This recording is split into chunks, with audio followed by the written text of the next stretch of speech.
Dear student, welcome in SS Medical Classes. I am Dr. S.P. Singh, practicing dermatologist, Pilibhit Bypass Road, Bareilly. Today, I will discuss a very important clinical entity known as pyridoxine dependent epilepsy. Pyridoxine dependent epilepsy. This is in short known as PDE. तो इस clinical entity को मैंने discuss करने का इसलिए ये decide किया है क्योंकि जब किसी भी न्यूनेट में या किसी इन्फेंट में या किसी एडोलेसेंस में या किसी एडल्ट में जब कोई ऐसा सीजर डिसऑर्डर होता है कि जो which is very intractable and prolonged and there is a recurrent status epilepticus and which is not controlled by seizure medicine और कन्वेंशनल एंटी कन्वल्सेंट्स। और जब सीटी हम कराते हैं तो there is nothing congenital malformation in the skull और nothing metabolic abnormality is detected. So in such cases the diagnosis pyridoxine dependent epilepsy should be considered.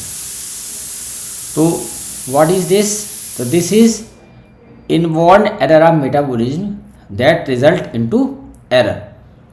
Pyridoxine dependent epilepsy is an inborn error of metabolism that result in the seizure. And this is autosomal recessive genetic disease. जो इसमें pattern है वो autosomal recessive pattern of inheritance मिलता है। अब इसके जो clinical variant हैं वो कितने हैं? 3। देयर आर 3 क्लिनिकल वेरिएंट्स हैं। वन इज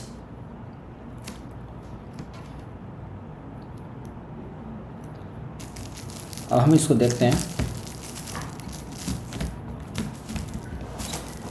तो जो pyridoxine dependent encephalopathy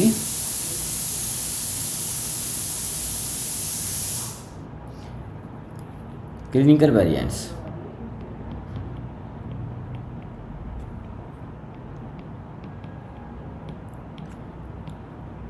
there are 3 clinical variants. कौन कौन से क्लिनिकल वेरिएंट्स हैं? तो classical,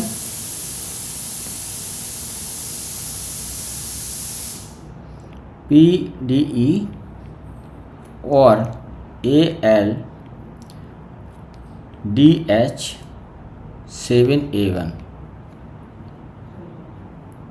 number 2 atypical,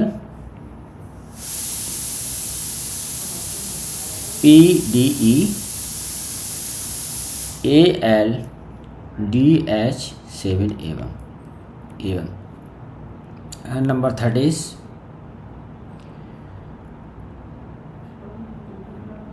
pyridoxine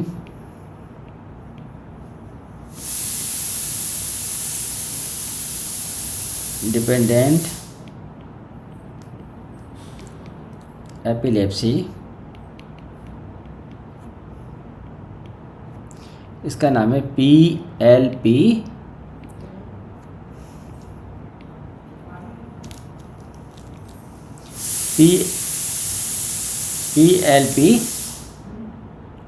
BP. So there are 3 variants of pyridoxine dependent epilepsy.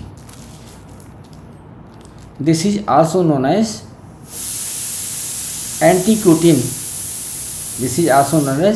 anticotin epilepsy. तो जो 3rd वेरिएंट है pyridoxine dependent epilepsy, it is known as PLP-PB। तो PLP का मतलब होता है इसमें पायरिडॉक्सल 5-फॉस्फेट और BP का मतलब होता है binding protein. Pyridoxal five phosphate binding protein. तो these are 3 variants of pyridoxine dependent epilepsy. 3 variants हैं। तो मेन इसके क्लिनिकल फीचर्स क्या हैं? Prolonged intractable seizures,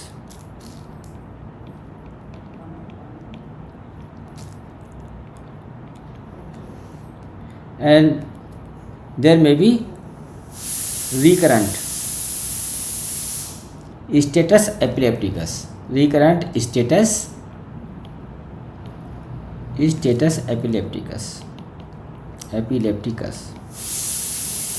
prolonged intractable seizures का मतलब है that seizures which are prolonged and difficult to control. Intractable means difficult to control, and recurrent status epilepticus means persistence of seizure. मतलब they are not aborted, they persist, then it is known as status epilepticus. तो बताया हमने this disease is autosomal recessive, this is autosomal recessive, यानी इसका जो pattern of inheritance है वो क्या होगा? Autosomal recessive pattern of inheritance. अब इसमें होता क्या है इस डिजीज में? What happens, there is a gene which is known as antiquitin genes. उस जीन का नाम है एंटीक्यूटिन जीन।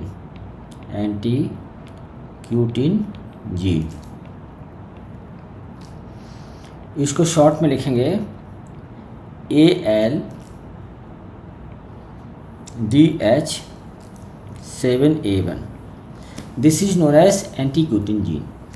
तो there is a mutation in this gene, mutation होता है इस जीन में, mutation due to mutation in antiquitin gene. And what type of mutation? इस जीन के जो बहुत सारे वेरिएंट्स होते हैं, तो एक वेरिएंट होता है जिसे कहते हैं हम पैथोजेनिक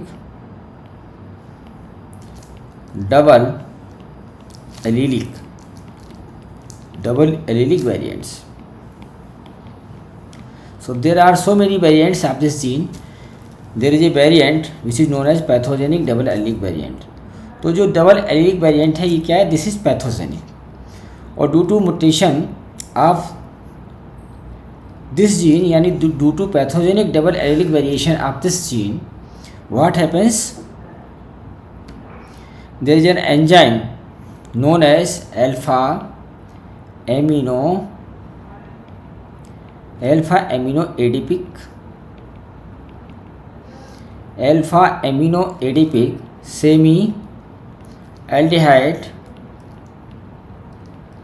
सेमी एल्डिहाइड डिहाइड्रोजिनेज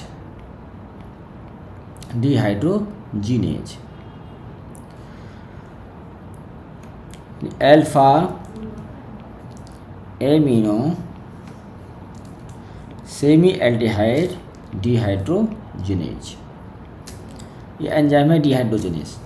तो due to mutation of this gene there is a deficiency of alpha amino adipic semi aldehyde dehydrogenase enzyme. Dehydrogenase means enzyme. So due to mutation of this gene, there is a deficiency of alpha AASADH enzyme. अब इसकी जो deficiency हो जाती है, इससे क्या होता है? इससे हमारा बॉडी में, इसकी डेफिशिएंसी हमारे बॉडी में क्या होता है? टॉक्सिक केमिकल्स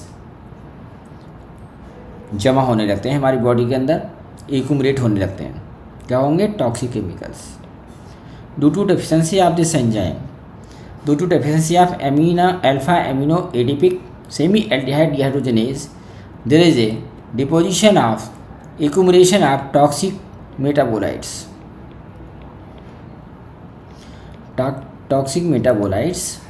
in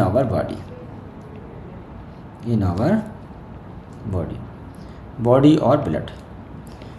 हमारे ब्लड में क्या हुआ? टॉक्सिक मेटाबोलाइट्स एक्यूमुलेशन होने लगता है। क्या होने लगता है? Accumulation.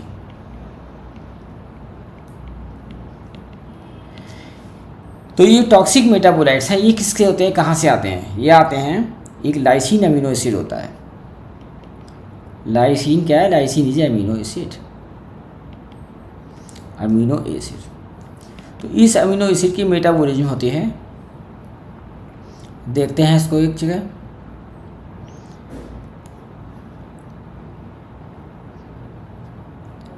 So this is lysine amino acid. Lysine amino acid जब ये कैटाबॉलिज्म होगी इसकी, तो इससे कंपाउंड बनेगा।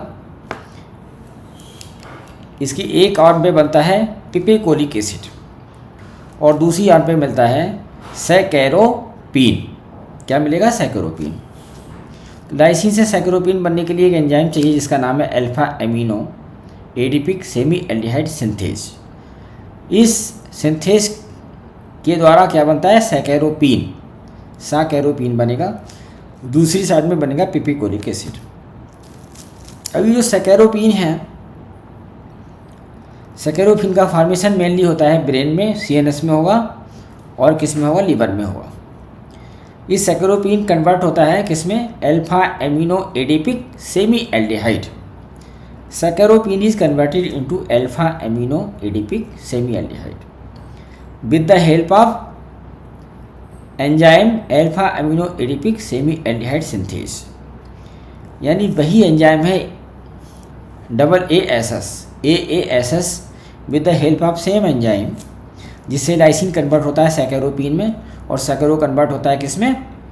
Alpha amino adipic semi aldehyde में। अब आगे अगर इसकी मेटाबॉलिज्म बढ़ेगी तो ये किस में कन्वर्ट होगा?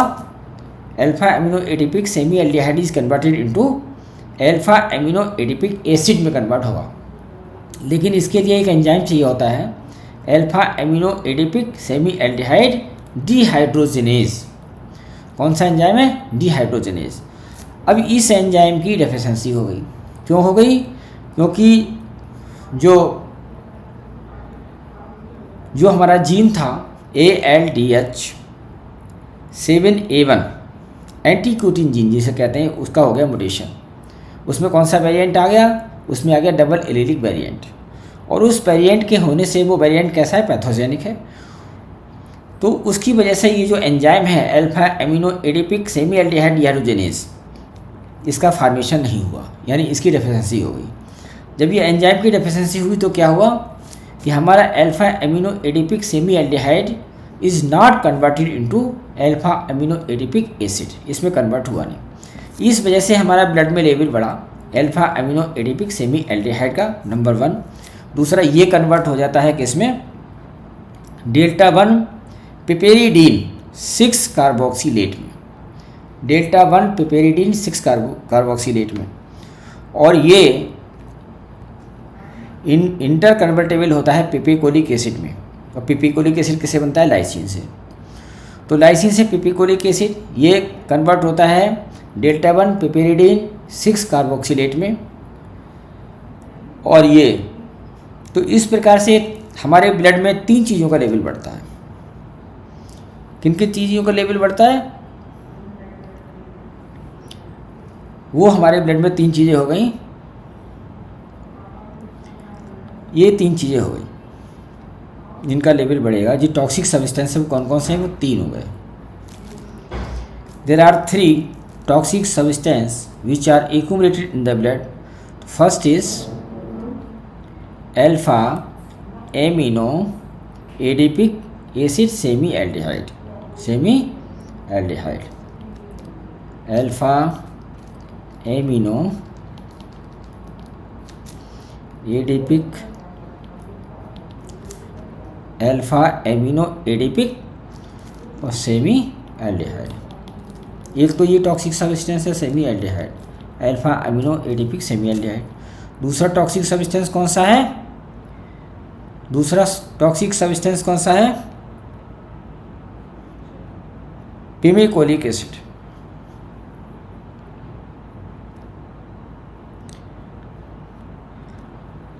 पिपेकोलिक एसिड। दूसरा टॉक्सिक सब्सटेंस कौन सा है? पिपेकोलिक एसिड। और तीसरा कौन सा है? Delta 1 piperidine 6 carboxylate.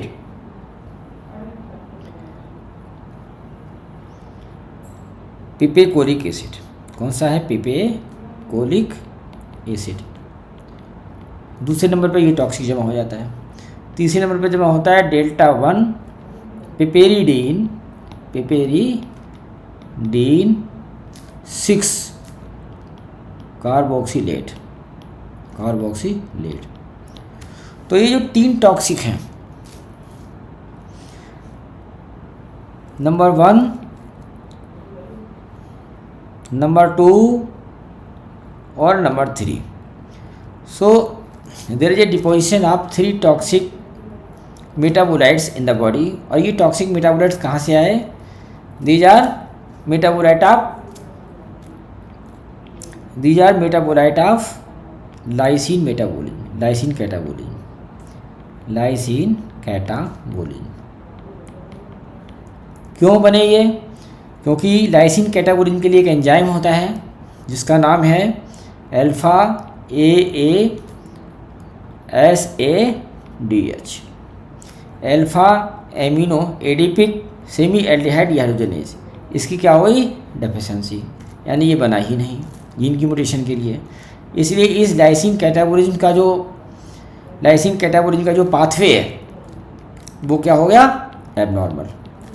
क्या हो गया? एबनॉर्मल हो गया। पाथवे हो गया abnormal.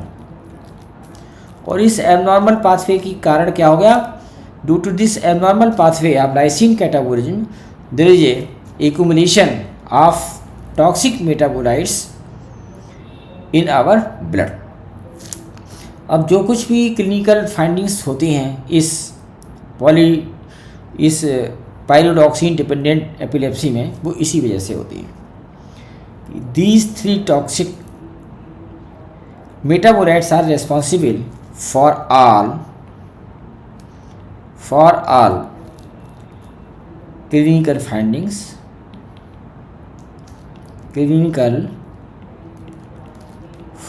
of pyridoxine dependent epilepsy। देखें किस तरीके से ये इफेक्ट करती हैं।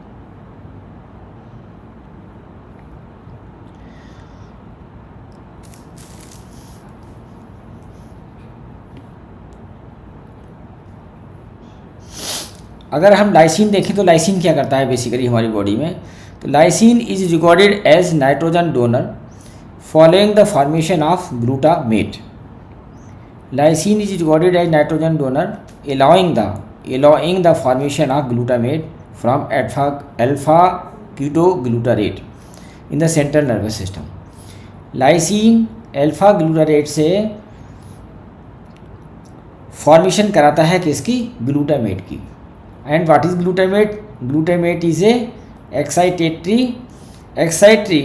Glutamate is excitatory neurotransmitter. तो यदि ग्लूटामेट का लेवल हमारी बॉडी में बढ़ जाए, ब्लड में बढ़ जाए, तो क्या होगा? There is a abnormal excitation of the neurons in the brain and there may be seizure and it is responsible for seizure. तो more concentration of glutamate may be responsible for seizure यानी abnormal activation of central nervous system. ये lysine का काम है। The enzyme alpha AASA dehydrogenase, इसे antiquitin भी कहते हैं, ये oxidises alpha amino adipic semi aldehyde to amino adipic acid. जैसा कि हमने अभी लाइसिन की मेटाबॉलिज्म में पढ़ा कि जो एंजाइम है डिहाइड्रोजिनेज, ये उसमें ऑक्सीडाइज करता है। किसको ऑक्सीडाइज करता है? Alpha amino adipic semi aldehyde को ऑक्सीडाइज कराया किसमें? एमिनो एडिपिक एसिड में। तो इसकी जो डेफिशिएंसी होती है इस एंजाइम की, पहले बता चुके हैं, इसे क्या होता है? एक्यूमुलेशन ऑफ हार्मफुल मेटाबोलाइट्स, जिसमें पिपिकोलिक एसिड है, अल्फा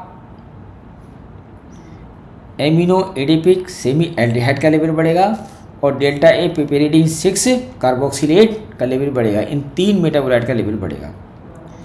अब जो डेल्टा पिपेरिडीन 6 कार्बोक्सिलेट है, ये क्या करता है? This inactivate pyridoxal phosphate, this inactivate pyridoxal phosphate who which inactivate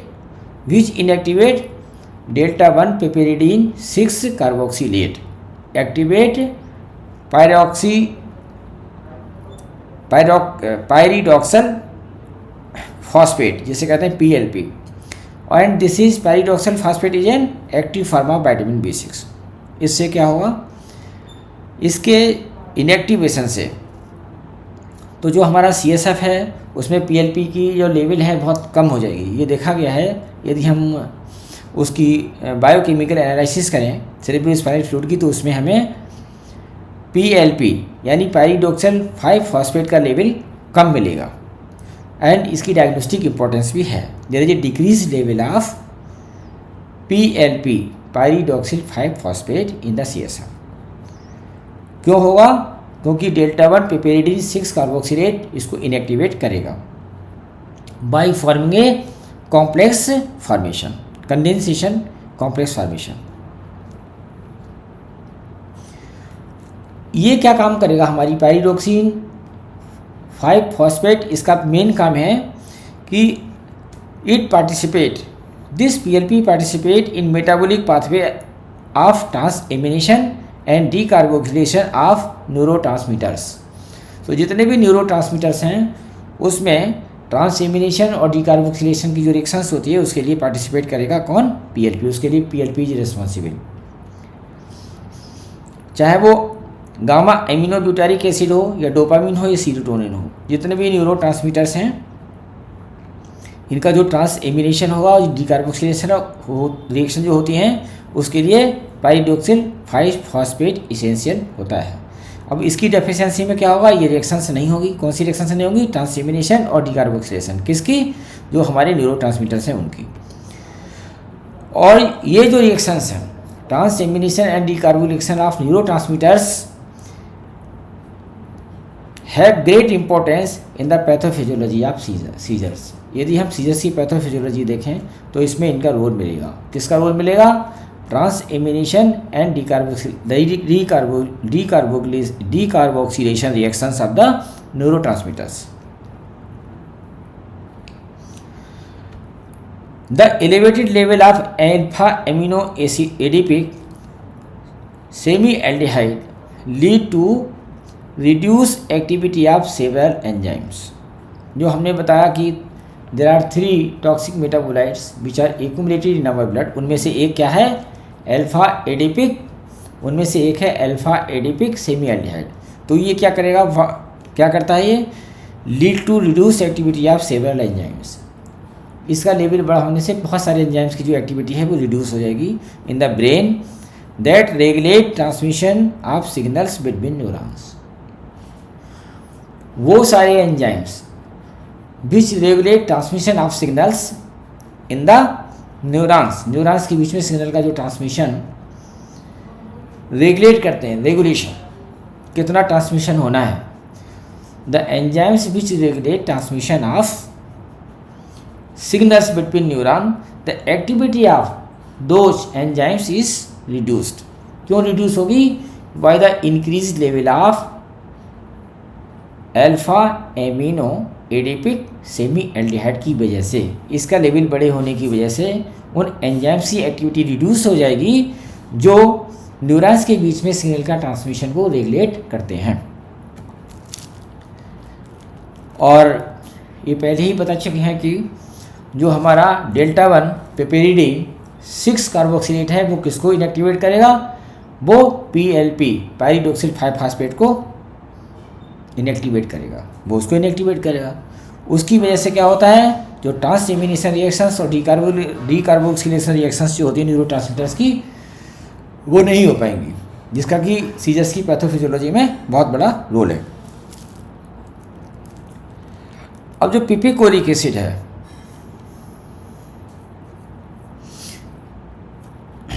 इसका भी अपना रोल है, लेकिन उसको डिस्कस करना जरूरी नहीं है।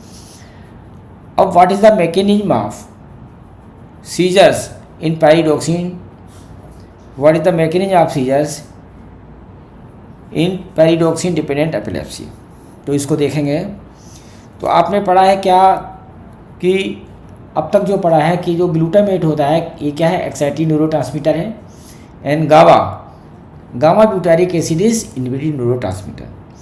तो जब पायरिडॉक्सिन 5 फॉस्फेट या पायरिडॉक्सिल 5 phosphate which is active form of vitamin 6 जब ये इनएक्टिवेट हो जाता है किससे, डेल्टा A1 पिपेरिडीन 6 कार्बोक्सिलेट के द्वारा, तो इसका लेवल ब्लड में कम हो जाएगा।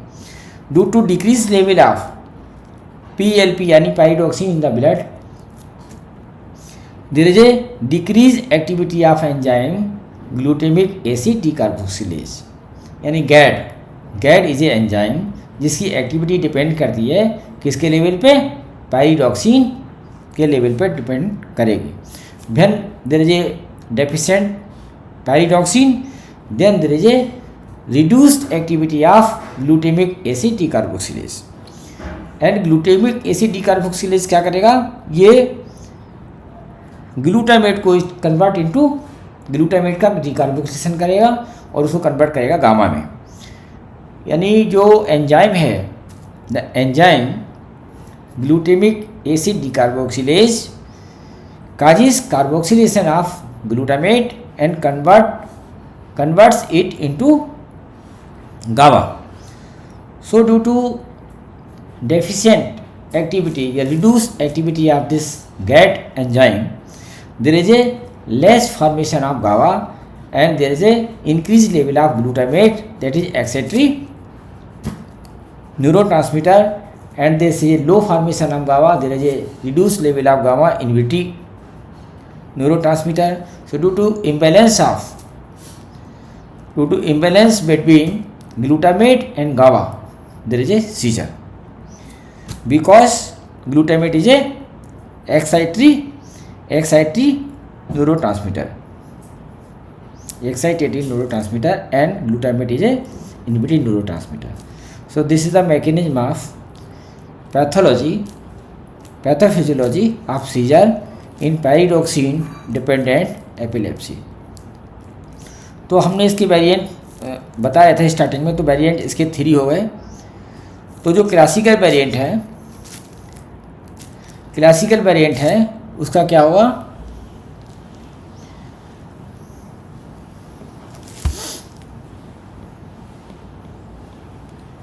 Classical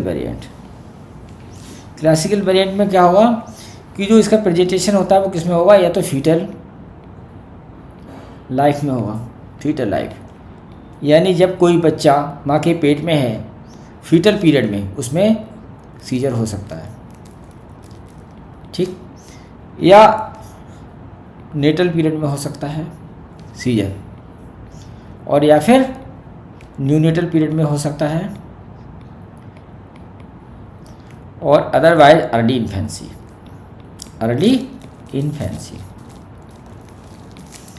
neonatal period means life up to 28 days. 28 days का जो लाइफ का पीरियड होता है, this is called neonatal period, and period up to 1 year of age is known as infancy. तो क्लासिकल पीडीई है, classical PDE it may present in fetal period or natal period or neonatal period or early infancy, and it is not usually present in adolescence or in adulthood, इसमें present नहीं होगी।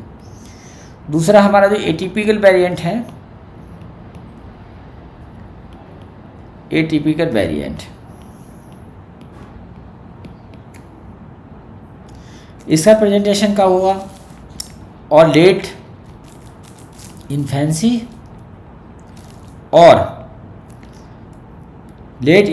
और adolescence and adult life में इसका presentation हो सकता है। Why it is known as atypical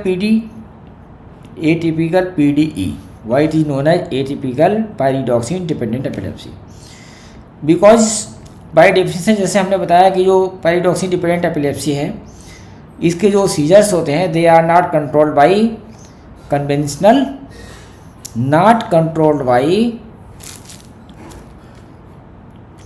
conventional anticonvulsant.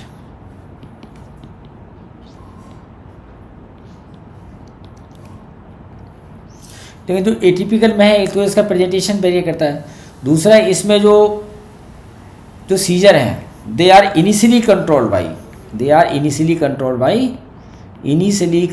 By anti convulsant medication and after some time there is no control by anti-seizure medication and seizure are only controlled by pyridoxine. कुछ दिन तक तो anti seizure medicine से फिर से इसके scissor control रहते हैं, इसके बाद जो एंटी सीजर मेडिसिन का जो इफेक्ट है वो ख़त्म हो जाता है और बाद में जो सीजर होते हैं वो केवल और केवल पायरिडॉक्सिन से ही कंट्रोल होते हैं. That is why it is known as atypical variant of pyridoxine dependent epilepsy. मतलब होती ये भी डिपेंडेंट ही है, पैराडॉक्सिन डिपेंडेंट एटिपिकल वेरिएंट, लेकिन in early phase it is not pyridoxine dependent. In early phase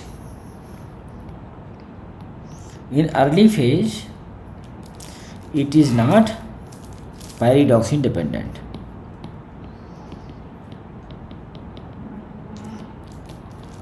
यानी after some time it becomes pyridoxine dependent epilepsy.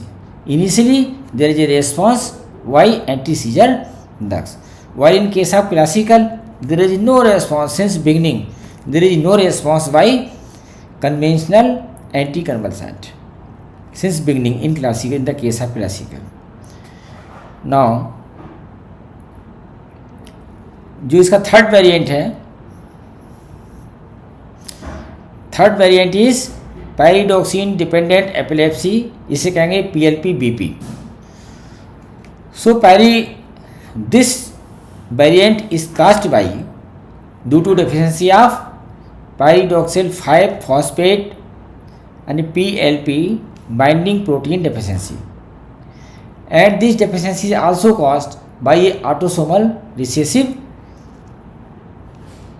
genetic disease. It is also a autosomal recessive disease, and there is a mutation in the gene which codes this protein. The protein which is known as pyridoxal 5-phosphate binding protein, it is coded by a gene, so there is a mutation in that gene. तो due to mutation of that gene there is a deficiency of this protein. किस protein की deficiency होती है? पायरिडॉक्सिल 5-phosphate यानी PLP binding protein की deficiency होगी. अब इस वजह से because of deficiency of this protein there is a encephalopathy, an early onset of intractable seizures. लेकिन जो इंट्रैक्टेबल सीजर्स होते हैं they are responsive to pyridoxal 5-phosphate और पायरिडॉक्सिन. इसमें एक चीज़ और मिलेगी, इसमें स्ट्रक्चरल एबनॉर्मलिटीज़ मिलेंगी. Because of deficiency of this PLP binding protein there is a abnormalities, और मोस्ट नोटेबली जो एबनॉर्मलिटी मिलेगी वो सिस्ट लाइक लीजन्स मिलते हैं, सिस्ट लाइक स्ट्रक्चर्स मिलेंगी एडजेसेंट टू एंटीरियर हॉर्न्स. जो गायरल पैटर्न होगा वो कैसा होगा? सिंप्लीफाइड. दूसरे यदि हम इसका बायोकेमिकल टेस्ट कराएंगे तो क्या मिलेगा? हाइपर लैक्टिनीमिया मिलेगी, यानी लैक्टिन का लेवल जो है वो लैक्टेट का लेवल बड़ा मिलेगा ब्लड में, और हाइपर ग्लाइसीनीमिया मिलेगी.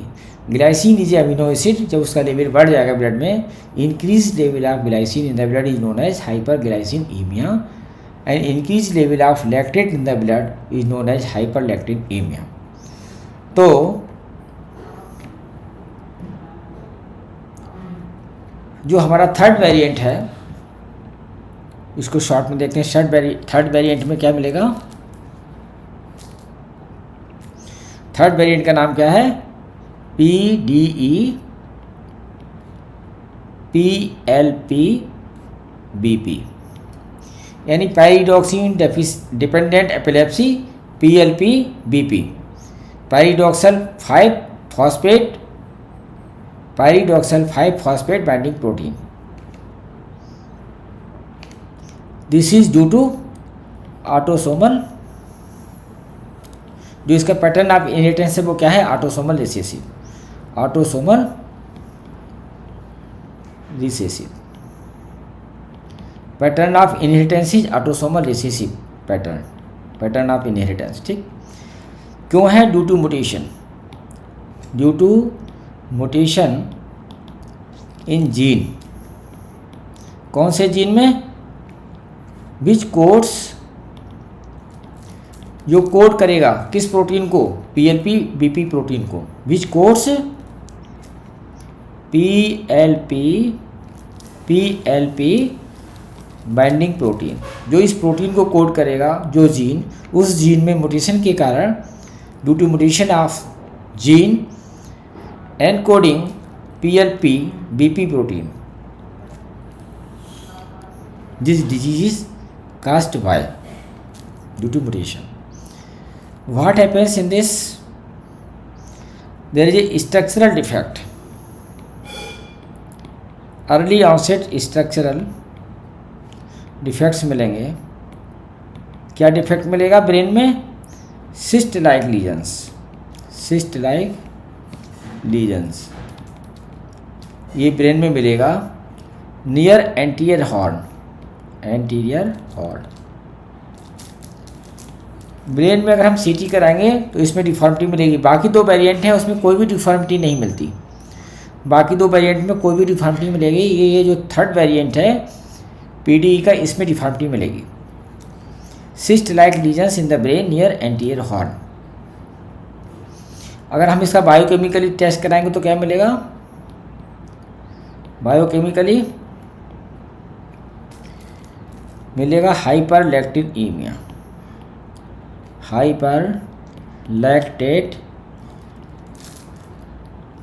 ठीक है, इसका लेवल बड़ा मिलेगा।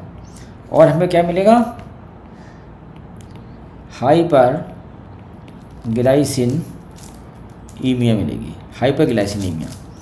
ग्लाइसिन अमीनो एसिड और का लेवल बड़ा मिलेगा और लैक्टेट का लेवल बड़ा मिलेगा।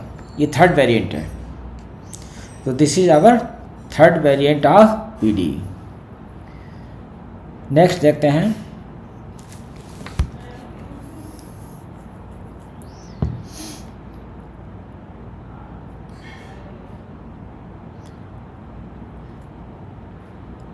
अब हमने मैकेनिज्म देख लिया, थोड़ा हम डिफरेंशियल डायग्नोसिस देखते हैं। अब नेक्स्ट देखेंगे differential diagnosis of pyridoxine dependent epilepsy. The pyridoxine dependent epilepsy should be considered, कब कंसीडर करनी चाहिए? As a cause of intractable seizures occurring at all ages for which an underlying reason has not been defined. और intractable seizure हैं, if there are intractable seizure, prolonged seizure, recurrent status epilepticus, and for which no underlying lesion has been detected, so in this case the diagnosis of pyridoxine dependent epilepsy should be considered. तो इसकी जो main diagnosis है वो क्या है? Main differential diagnosis number 1 है hypoxic ischemic encephalopathy. Hypoxic ischemic encephalopathy क्या है? It is a brain injury that occurs when baby's brain does not receive enough oxygen or blood flow. Hypoxic and ischemic यानी does not get enough oxygen or does not get enough blood. So due to deficiency of oxygen there is a hypoxia, and due to deficient blood flow there is a ischemic. तो दो काज होते हैं, hypoxia and ischaemia, और ये दोनों cause मिलकर क्या करते हैं? इनकेफेलोपैथी। ड्यूरिंग और शॉर्टली आफ्टर बर्थ, या तो बर्थ के दौरान या बर्थ के तुरंत बाद। It can lead to various neurological and developmental issues. Untreated affected neonates frequently have periods of encephalopathy. अब जो पीरियड्स ऑफ एनकेफेलोपैथी होते हैं, irritability, crying, fluctuating tone, poor feeding, low Apgar score और अम्बिलिकल कॉर्ड गैस एबनॉर्मलिटीज़। तो इसकी वजह से ऐसा लगता है कि ये इसका काज जो है वो हाइपोक्सिक इस्चेमिक एनकेफेलोपैथी है, लेकिन सिर्फ इन की वजह से डायग्नोसिस जो है हाइपोक्सिक इस्चेमिक एनकेफेलोपैथी की डायग्नोसिस नहीं बनाई जा सकती, जबकि हमें ऑब्स्ट्रक्टेड लेबर हो या प्रोलॉन्ग लेबर हो या हमें कोई ऑक्सीजन की डेफिशिएंसी हाइपोक्सिया की कोई विशेष कारण ना मिले, उसका कोई रीज़न ना मिले, तब तक हम इसकी डायग्नोसिस नहीं बना सकते। और दैट इज़ वाई इन सब बातों की वजह से चूँकि ये सिम्टम्स मिलते हैं, तो it is not uncommon for this newborn to be initially diagnosed with hypoxic ischemic encephalopathy. अगर हमारी हाइपोक्सिक इस्चेमिक एनकेफेलोपैथी होती है तो हमें इमीडिएट साइन क्या मिलेंगे? लो हार्ट रेट मिलेगा, ब्रीदिंग प्रॉब्लम्स मिलेगी, सीजर्स हैं, पुअर रिफ्लेक्सेस और low muscle tone and blue और पेल स्किन। तो these are the features, early features of immediate sign है इस्चेमिक और हाइपोक्सिक एनकेफेलोपैथी के। क्या क्या हैं? Low heart rate, breathing problems, seizures, poor reflexes, low muscle tone, pale और blue skin. यदि किसी बच्चे को हाइपोक्सिक इस्चेमिक एनकेफेलोपैथी नहीं होगी, मान ली कोई बच्चा बड़ा हो चुका है, इन्फेंट है या एडोलेसेंस स्टेज में है और उसको सीजर हो रहे हैं और उसका काज मान लीजिए पायरिडॉक्सिन डिपेंडेंट एनकेफेलोपैथी है, और यदि कोई ये सस्पेक्ट करे कि इसको हाइपोक्सिक इस्चेमिक एनकेफेलोपैथी हुई होगी, तो उसमें उसके एविडेंस मिलेंगे, लॉन्ग टर्म इफेक्ट्स मिलते हैं। हाइपोक्सिक इस्चेमिक एनकेफेलोपैथी के जो लॉन्ग टर्म इफेक्ट देखने को मिलेंगे, कौन कौन से मिलेंगे? ये तो डिलेड डेवलपमेंट मिलेगा, सेरिब्रल पैल्सी मिल सकती है और एपिलेप्सी तो होती है जिसकी वजह से हम इसके बारे में सोचते हैं।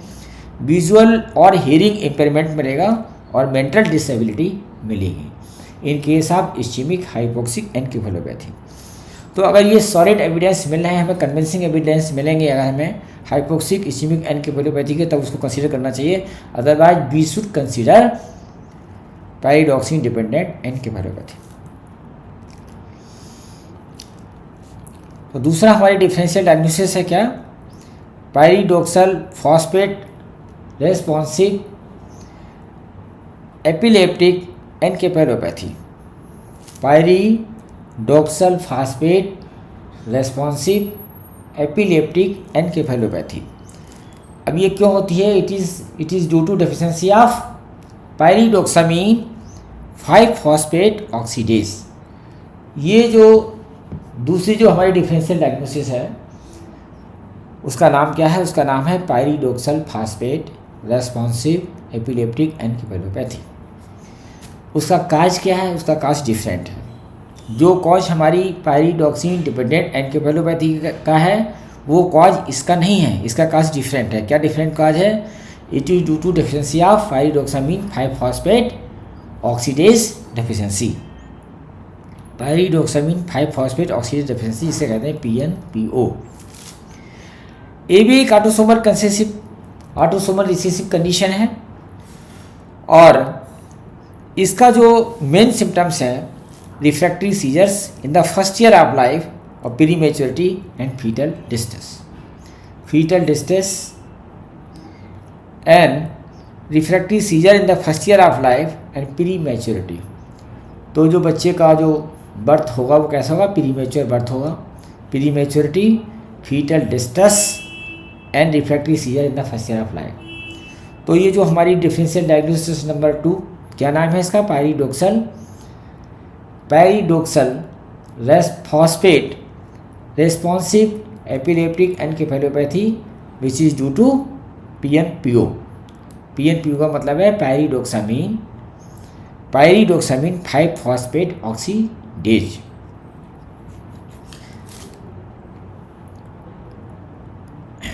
थर्ड हमारी जो डिफरेंशियल डायग्नोसिस है that is hypophosphatasia. Hypophosphatemia is caused by mutation in gene encoding tissue non-specific alkaline phosphate and TNSALP, leading to tissue non-specific alkaline phosphatase deficiency. TN and tissue non-specific alkaline phosphatase is expressed कहाँ मिलेगा ये? Liver, kidney and teeth and bone में मिलेगा। It is substrate, ये किससे मिलकर बना होता है? ये जो फास्फेटेज जो एंजाइम है ये non tissue specific alkaline phosphatase. इसके कंपोनेंट्स क्या होते हैं? इसके 3 कंपोनेंट्स होते हैं। कौन कौन से होते हैं? पायरोफॉस्फेट और फास्फोइनॉल एमीन, फास्फोइथेनॉल एमीन, PEP, पायरोफॉस्फेट और फास्फोइथेनॉल एमीन एंड पायरिडॉक्सिल 5-फॉस्फेट। इसके 3 कंपोनेंट हो गए, 3 कंपोनेंट। तो ये जो tissue non specific alkaline phosphatase ये क्या करता है बेसिकली? तो it causes mineralization and development and growth of bones and teeth. अगर ये बॉडी में होगा TNSALP, तो ये क्या करेगा? TNSALP क्या करेगा? Mineralization and growth and development of bone and teeth. अब ये जब नहीं होगा, हाइपोफॉस्फेटेजिया में ये नहीं बनता है, डेफिशिएंट होता है। क्या डेफिशिएंट होता है? Tissue non specific alkaline phosphatase, ये एंजाइम डेफिशिएंट होता है। तो क्या नहीं होगा फिर? मिनरलाइजेशन ऑफ बोन नहीं होगा। इसकी वजह से क्या होगा? There will be osteomalacia, bones हमारी वीक हो जाएंगी, and hypophosphatemia. In severe forms क्या होगा? न्यूनेटल एपिलेप्टिक एनकेफेलोपैथी भी होगी। In the severe form there will be neonatal encephalopathy which is epileptic, and limb deformation because of poor mineralization, because deficiency of enzyme tissue non-specific alkaline phosphatase, there is a poor or hypomineralization of the bone, that is why there is a limb deformation, and there may be seizure, and there may be hypercalcemic crisis and failure to thrive, and fracture of bones. अगर हम biochemically देखेंगे तो इसमें क्या मिलेगा? High level of calcium मिलेगा, लो alkaline phosphatase मिलेगा, और एलिवेटेड पायरिडॉक्सिल 5-फॉस्फेट मिलेगा, एंड एलिवेटेड फास्फोइथेनॉल एमीन मिलेगा, PEP मिलेगा। And it also responds to pyridoxine but along with anticonvulsant। तो जो हाइपोफॉस्फेटेजिया है इसमें जो सीजर्स होंगे वो किसको रेस्पॉन्ड करेंगे? वो रेस्पॉन्ड करेंगे हमारे पायरिडॉक्सिन को रेस्पॉन्ड करेंगे, लेकिन अलॉन्ग विद एंटीकन्वल्सेंट। केवल और केवल पायरिडॉक्सामीन को रेस्पॉन्स नहीं करेंगे। तो हमारी जो थर्ड डिफरेंशियल डायग्नोसिस है वो क्या है? Third differential diagnosis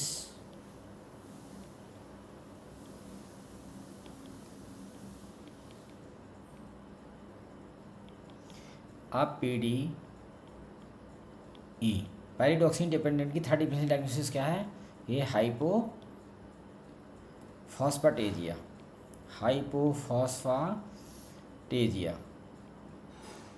हाइपोफॉस्फेटेजिया। इसके नाम से ही लगता है कि इसमें जो यदि हम सीरम लेवल देखें, ब्लड लेवल देखें, तो उसमें फॉस्फेट की कंसंट्रेशन कैसी होगी? कम होगी, नॉर्मल से कम होगी फॉस्फेट। ठीक, ये क्या है बेसिकली? ये भी ऑटोसोमल रिसेसिव डिजीज है, ऑटोसोमल रिसेसिव। इसकी जो पैटर्न ऑफ इनहेरिटेंस कैसे मिलती है? Autosomal recessive pattern of inheritance मिलेगी। तो एक जीन है जो किसको एनकोड करता है? Tissue non specific alkaline phosphatase, TNSALP, alkaline phosphatase। तो it is due to mutation in the gene encoding tissue non-specific tissue non specific alkaline phosphatase.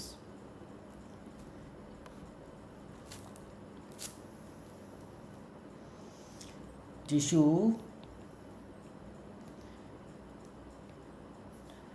Non specific alkaline phosphatase. तो इस म्यूटेशन से क्या होगा कि ये जो TNSALP है, tissue non specific alkaline phosphatase है, इसकी क्या हो जाती है, डेफिशिएंसी हो जाती है। डेफिशिएंसी अब इसकी ये डेफिशिएंसी होगी। ये एंजाइम क्या करेगा, ये एंजाइम करता है mineralization of bones, mineralization of bones and tissue and teeth, mineralization of bone and teeth. तो जब ये एंजाइम नहीं होगा तो क्या होगा, देयर विल बी हाइपो और नो मिनरलाइजेशन ऑफ बोन्स। इसकी वजह से हमारी बोन्स क्या होंगी, फ्रेजाइल। बोन्स कैसी होंगी, फ्रेजाइल होंगी।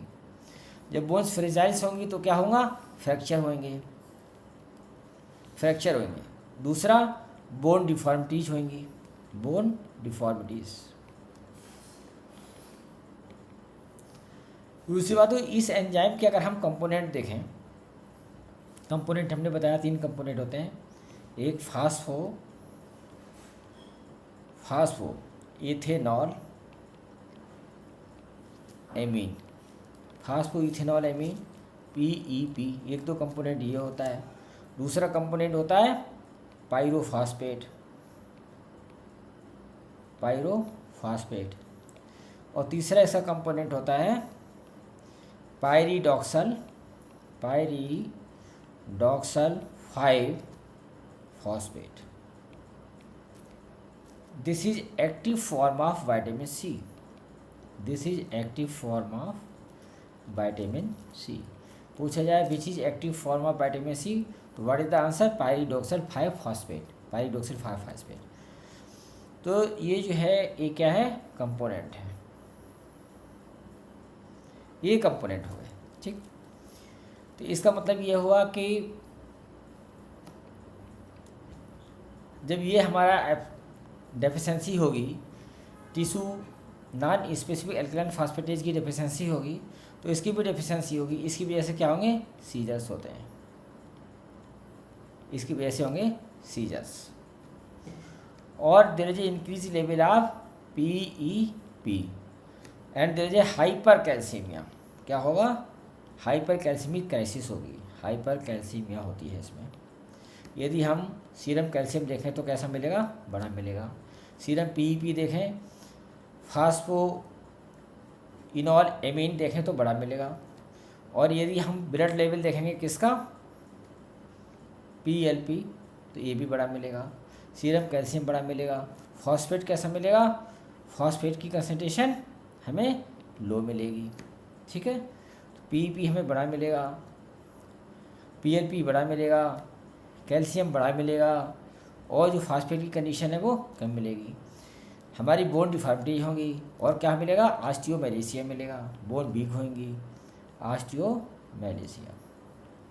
ये हार्मोन होता किस में, this hormones occurs in bones, teeth, liver, इसमें होगा ये दिस हार्मोन। कौन सा hormone, tissue non specific alkaline phosphatase. तो ये हमारी थर्ड डायग्नोसिस हो गई। अपना फोर्थ डिफरेंशियल डायग्नोसिस है हमारी familial hyperphosphatasia, familial hyperphosphatasia. This is हमारा फोर्थ डिफरेंशियल डायग्नोसिस। इसको ज़रा पढ़ें क्या लिखा है इसमें।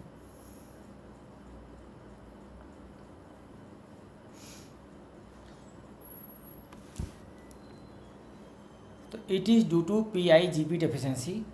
इसमें क्या होगा, जो लेमिलर बोन है उसका रैपिड टर्नओवर होगा with failure to lay down compact cortical bone. जो कॉम्पैक्ट कॉर्टिकल बोन होगी वो नहीं बनेगी, और लेमिनर बोन होगा उसका टर्नओवर होगा।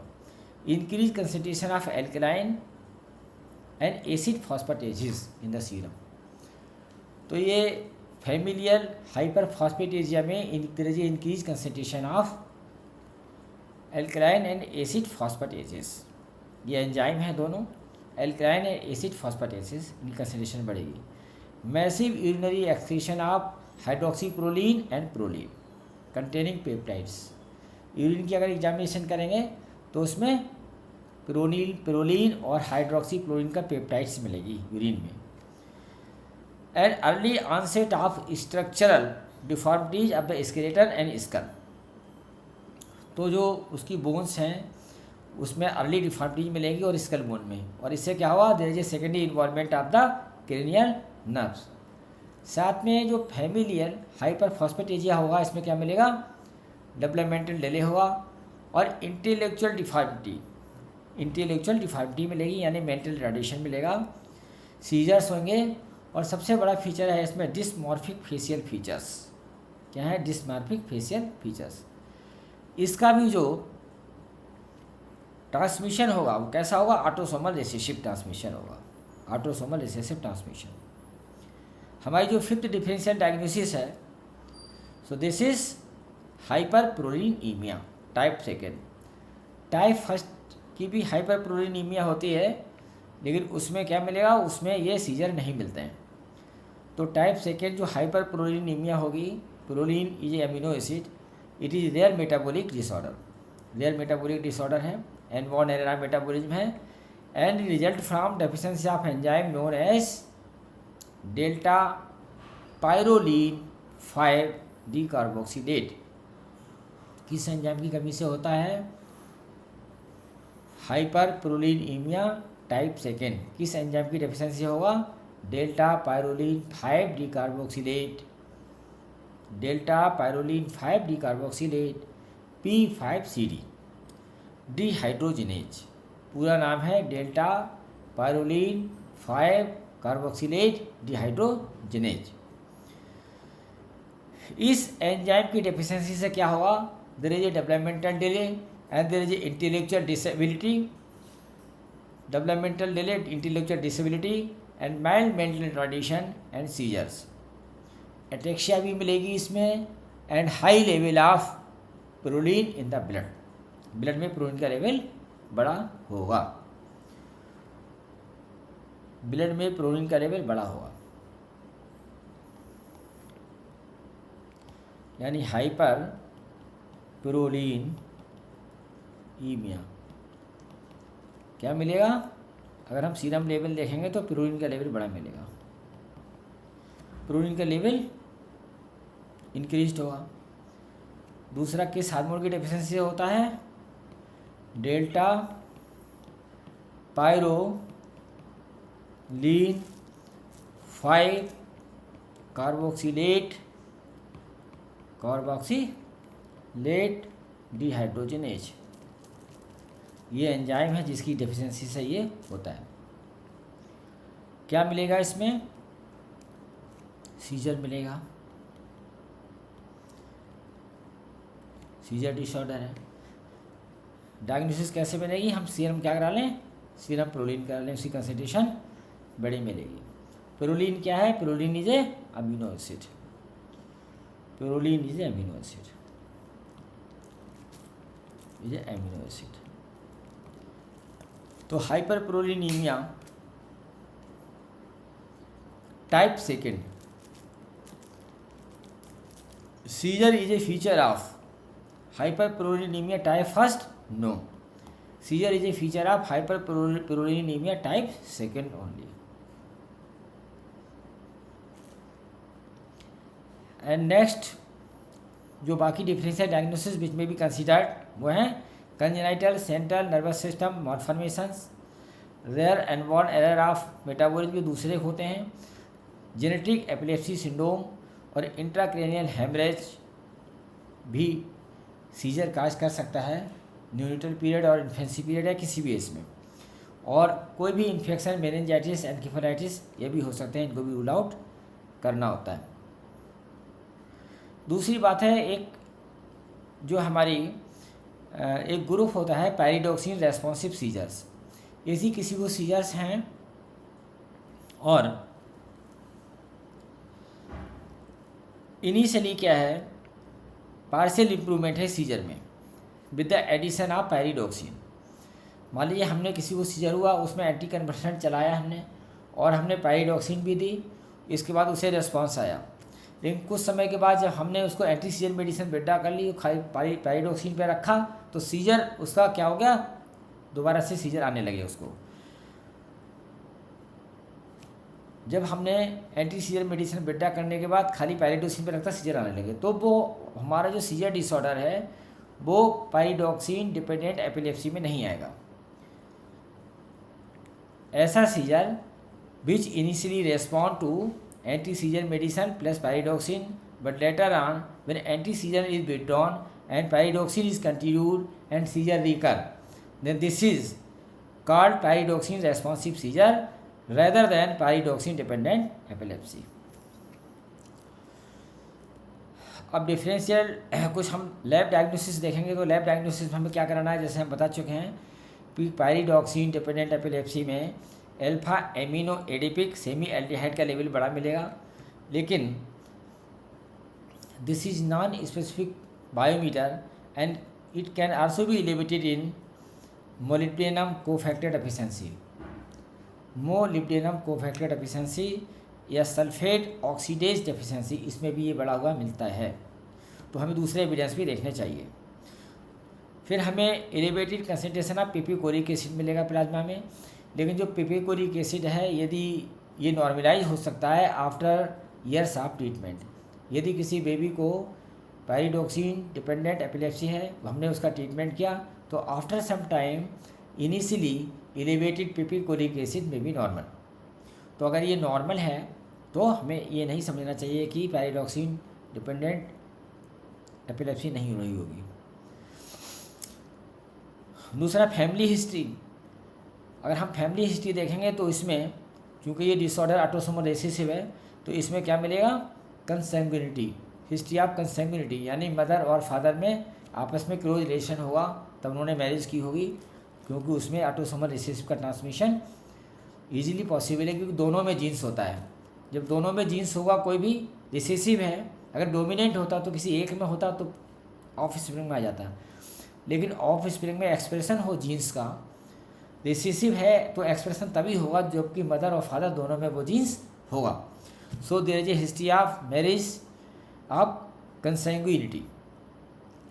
ट्रीटमेंट क्या है, ट्रीटमेंट में हम जो इनिशियल, अगर हमें सीजर जब कोई भी किसी भी एंटी कन्वर्सेंट से रिस्पॉन्स नहीं आ रहा है, तो हम क्या देंगे उसको, इन्फेंट में हम पैराडॉक्सिन देंगे 100 milligram IV, sorry neonatal period में 100 मिलीग्राम IV देंगे, इसके बाद मेंटेनेंस में देंगे 30 मिलीग्राम kg, लेकिन नॉट मोर देन 100 मिलीग्राम।